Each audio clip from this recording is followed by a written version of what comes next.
Comment attirer et fidéliser une audience lorsque l'on a un blog? Alors avant de commencer, sache que tu peux télécharger gratuitement mon livre Devenir formateur en ligne. Le lien est dans la description de la vidéo. N'hésite pas à t'abonner et à cliquer sur la petite cloche si tu veux être prévenu quand je sors de nouvelles vidéos. Puis à mettre un pouce bleu à la fin de la vidéo si celle-ci t'a plu.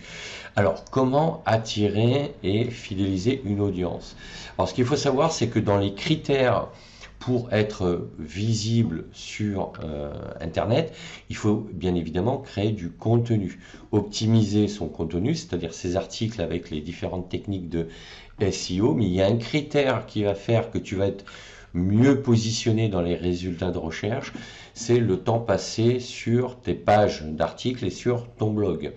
Donc plus les gens restent longtemps sur ton blog, plus c'est un indice qui est envoyé donc au robot de Google lorsqu'il scanne tes articles et qui lui dit tiens, si les gens restent longtemps sur cet article, ça veut dire que son contenu est intéressant et donc je vais favoriser son classement dans les résultats de recherche. Alors comment faire? En fait, il y a une technique toute simple, mais il suffit juste de la mettre en œuvre.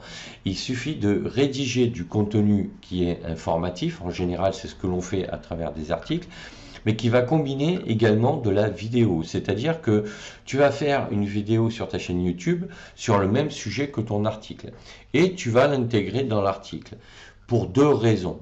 La première, c'est que les gens, certaines personnes préfèrent regarder des vidéos plutôt que de lire un article. Et la deuxième raison, c'est qu'en visualisant la vidéo, en regardant la vidéo qui restera sur ton article, ben, tu vas augmenter le temps de présence sur ton article par ton audience. Et à partir de là, ce que l'on appelle le taux de rebond qui est élevé quand les gens restent peu de temps, ben, tu envoies un très bon signal si tu réduis ce temps-là, parce qu'en général, quand ton taux de rebond est élevé, c'est-à-dire si tu as un taux de rebond de 70-80%, ça veut dire que les gens restent très peu de temps sur ton blog, c'est plutôt mauvais signe, et ça envoie un mauvais signe à Google qui donc te déclassera. En revanche, si tu as un taux de rebond entre 20 et 50%, ça veut dire que les gens restent assez longtemps sur ton blog, ça veut dire qu'ils lisent tes articles puisqu'ils les trouvent intéressants. Et la vidéo, ça va t'aider en ce sens-là, donc à faire réduire ton taux de rebond.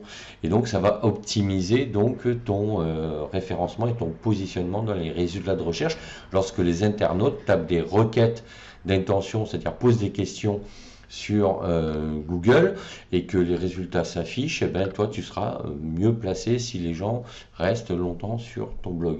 Ça donc c'est le deuxième critère pour avoir un article qui va attirer une audience et la fidéliser.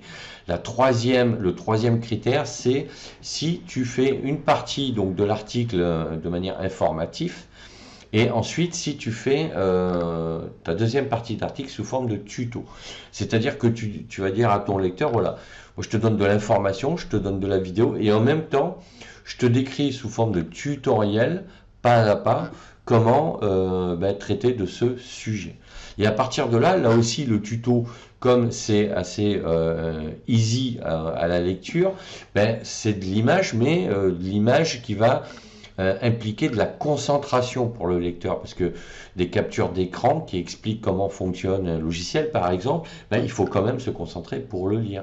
Et tout ce temps passé ben, va faire que ça va faire diminuer ton taux de rebond et augmenter le temps de lecture sur ta page.